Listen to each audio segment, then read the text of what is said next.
quiero saludar en primer lugar a las cofradías penitenciales de Vitoria y agradecerles su invitación a pronunciar este pregón con el que se anuncia la Semana Santa de este año 2021, un año, como todos sabemos, muy peculiar.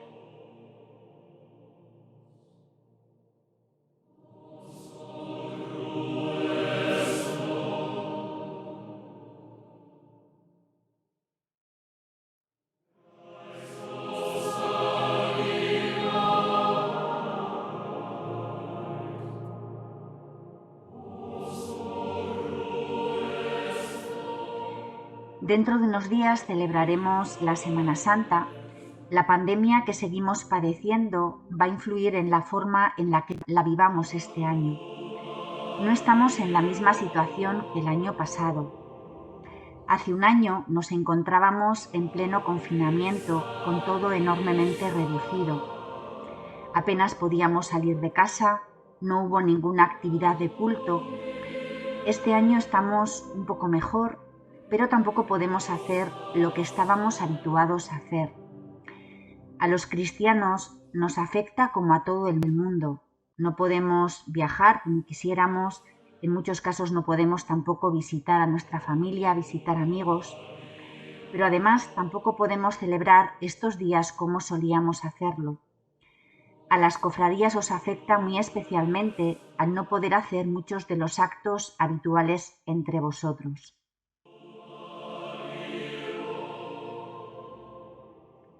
No pretendo hacer de la necesidad virtud, pero pienso que aun con todo podemos vivir con intensidad y sentido estos días de Semana Santa. Incluso también pienso que estas circunstancias, un tanto límites, que nos han despojado a la fuerza de actos y adornos, quizá me atrevo a decir, nos puedan favorecer más. Mucho posiblemente dependa de cómo nos situemos nosotros. Los cristianos celebramos estos días de una manera especial. Y es una celebración que tiene que ver con la memoria, que tiene que ver con el recuerdo. En estos minutos voy a recordar textos de los relatos de la pasión de los evangelios que leeremos estos días. Son textos que recogen los últimos momentos y acontecimientos de la vida de Jesús. Sabemos que los 4 evangelios contienen un relato de la pasión. Entre los 4 hay muchas coincidencias. Todos ellos dan muchos detalles de los últimos días de Jesús. Y es que a los evangelistas les importaba dejar constancia de los acontecimientos. Querían dejar constancia escrita de lo que ocurrió, de dónde ocurrió, de quién acusó a Jesús, qué hizo él, cómo respondió o cómo guardó silencio, qué hicieron los discípulos. Como digo, hay muchos elementos comunes en los 4 evangelios. Sin embargo, entre ellos también encontramos diferencias. Esto es lógico, ya que los evangelistas no solo quisieron recoger lo que pasó, sino también, y sobre todo, quisieron interpretar los hechos. Es decir, no solo ni principalmente recogieron los datos históricos desnudos, sino que también trataron de mostrar el sentido de la vida de Jesús y el sentido de su muerte en la cruz. Y lo hicieron a la luz de la fe judía y de las escrituras de Israel. Los evangelios quieren explicar que Jesús, con su vida y con su muerte, mostró quién y cómo es Dios. Un rostro de Dios que para algunos resultaba novedoso e incluso peligroso y escandaloso.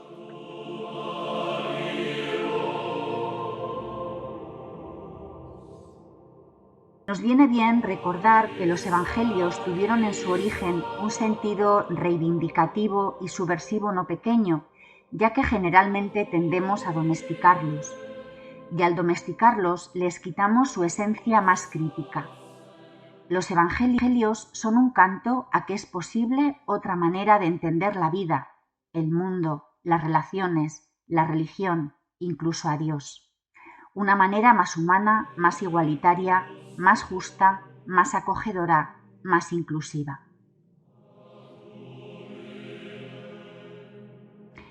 Leer los textos de los Evangelios, recordar la historia de Jesús nos hace bien. En las palabras, en los relatos, se nos ofrece una luz. Irene Vallejo observaba hace unos meses que la pandemia ha hecho que muchos hayan vuelto a los clásicos. Ella expresaba esta lectura de los autores griegos y romanos como una vuelta a nuestros muertos. Señalaba que en esta situación que vivimos, que muchas veces nos ha aterrorizado, estos textos antiguos han sido capaces de infundirnos lucidez y sosiego. Quiero y me atrevo a pensar que esto nos pasa también con la Biblia y de manera especial con la vida de Jesús. Para los cristianos los textos son importantes, pero lo es sobre todo la persona de Jesús. Y es que el recuerdo de algunas personas, traer a la memoria sus decisiones, su coraje, su entrega, también nos ayuda, nos infunde esperanza y nos empuja hacia adelante. Decía antes que los evangelios tienen un sentido subversivo y reivindicativo muy fuerte, y lo tienen porque la memoria de Jesús es, en definitiva, la memoria de un crucificado, de un ajusticiado por el Imperio Romano con el beneplácito e instigación de las autoridades religiosas del momento. La memoria, el recuerdo, son enormemente importantes para toda sociedad, para todo grupo, para toda persona. Hemos de saber de dónde venimos, cuáles son nuestras raíces familiares, ya que somos en buena parte fruto de estas raíces. Los cristianos tenemos nuestra raíz en Jesús de Nazaret, alguien que murió en la cruz. Y nuestra raíz es alguien que vivió de una manera tal que acabó en la cruz. Pero no podemos entender la muerte de Jesús sin tener en cuenta su vida. Lo que nos cuentan los evangelios es que Jesús comenzó su ministerio público siendo un varón de edad avanzada. Se dedicó sobre todo a dar vida, a dar esperanza, a vivir entregado a un Dios que experimentaba como Padre y a cuyo proyecto entregó sus mejores energías y sus mejores capacidades, toda su persona, y lo hizo hasta el final. Sin embargo, Jesús no buscó su propia muerte. La crucifixión es una muerte ignominiosa. Era una muerte con tortura con la que Roma acababa con los que consideraba sus enemigos y pretendía con ello disuadir a quienes se plantearan seguir el mismo camino. En este sentido, la cruz, más que una bandera, es un signo de escándalo. La cruz nos habla de injusticia, de muertes prematuras y del mal en su más clara manifestación. Pero la cruz también nos habla del coraje de Jesús. Él no buscó el conflicto porque sí, pero su manera de vivir generó oposición, mucha oposición.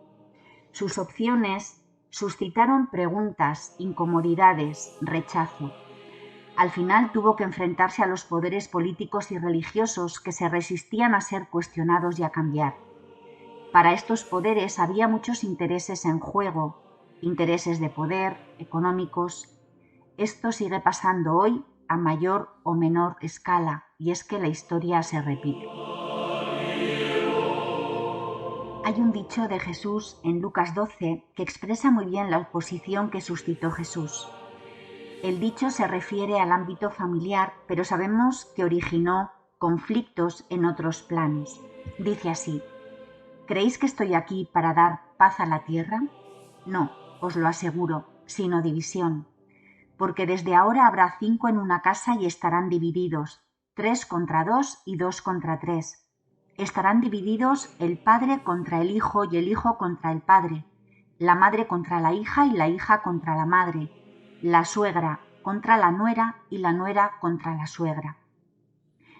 El dicho indica que los seguidores de Jesús provocan divisiones dentro de su propia familia. Lo hacen cuando los valores que sustentan la vida familiar no son acordes con el Evangelio. Por ejemplo, cuando no hay relaciones igualitarias entre sus miembros, cuando hay dominio del varón sobre la mujer y ésta no tiene libertad para elegir cómo vivir su propia vida. El Evangelio cuestiona, sacude, y pueden surgir resistencias en aquellos que no quieren cambiar. Jesús no vino a traer violencia. Si algo hizo Jesús fue generar reconciliación y acogida.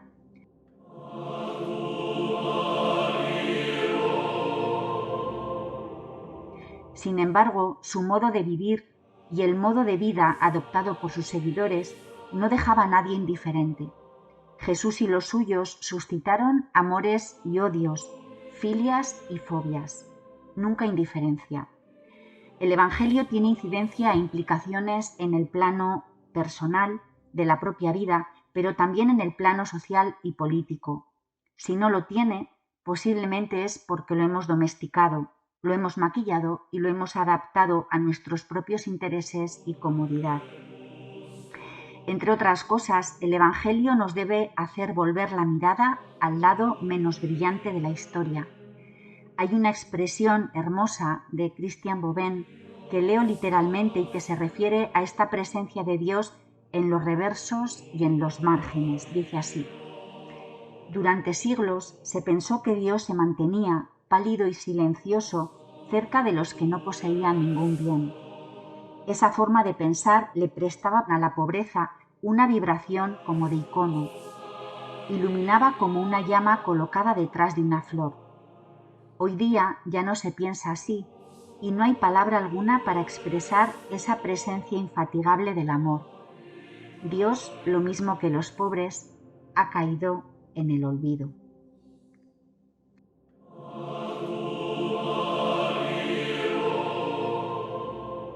Decía antes que Jesús vivió entregado y vivió con coraje.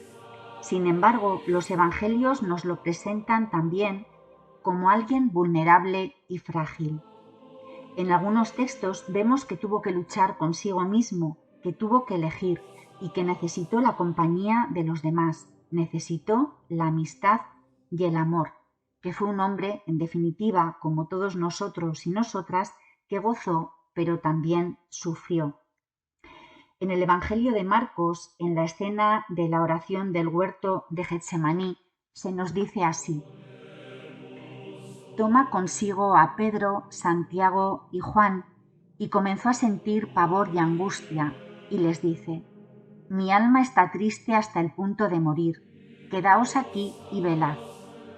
Y adelantándose un poco, caía en tierra y suplicaba que a ser posible pasara de él aquella hora, y decía: Abba, Padre, todo es posible para ti, aparta de mí esta copa, pero no sea lo que yo quiero, sino lo que quieras tú. Viene entonces y los encuentra dormidos, y le dice a Pedro: Simón, ¿duermes? ¿Ni una hora has podido velar?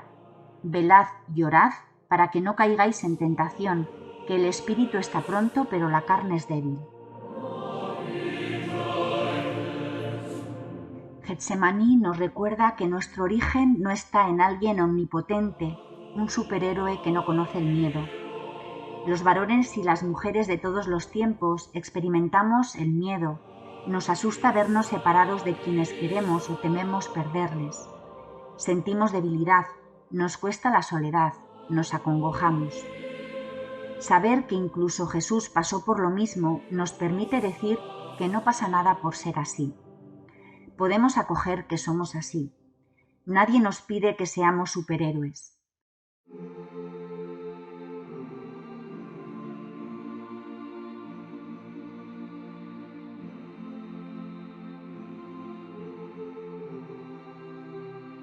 Sin embargo, Jesús tampoco se dejó derrotar por el miedo o la debilidad. Jesús nos invita a seguir adelante en medio de las dificultades. Hay luz en la fragilidad, hay luz en nuestras luchas. No podemos dejar que las tinieblas, los miedos, las dificultades puedan con nosotros. Sabemos por Jesús que aunque no seamos superhéroes, somos también capaces de mucho. Digo esto porque Getsemaní es para Jesús el momento de la fragilidad y la tentación, pero es también el momento del coraje y de la entrega. Jesús no huye, acoge finalmente la muerte. Jesús tuvo que prever que el conflicto iba llegando a un nivel tal que difícilmente iba a librarse de una condena. Esta acogida se expresa en las palabras que finalmente dirige a Dios: pero no sea lo que yo quiero, sino lo que quieres tú. Esto no significa que Dios quiera la cruz de Jesús por sí misma. Dios no quiere las cruces que nos hacen sufrir. Dios no quiere el mal, no quiere nuestro mal. Tampoco quería la cruz de Jesús. Sin embargo, lo que nos enseña Jesús es que las armas que tiene Dios para enfrentarse al mal y a los poderes que originan nuestras cruces, desigualdad, rechazo, exclusión, pobreza, injusticia, muertes injustas y prematuras, son unas armas muy particulares, unas armas fuertes y frágiles a la vez. Son las armas del amor, del perdón, no son las armas del poder, de la imposición y de la venganza. Por eso la cruz de Jesús muestra el amor de Dios y la entrega de Dios. De algún modo lo experimentamos también en nuestra vida cotidiana. Muchas veces, y lo hemos visto también en la pandemia, vemos en muchas personas grandes gestos de entrega, de generosidad, aun a costa de la propia vida o del propio bienestar. A todos es común la entrega apasionada a una misión hasta el final. Para que haya vida es necesaria mucha entrega desinteresada, mucho servicio desinteresado.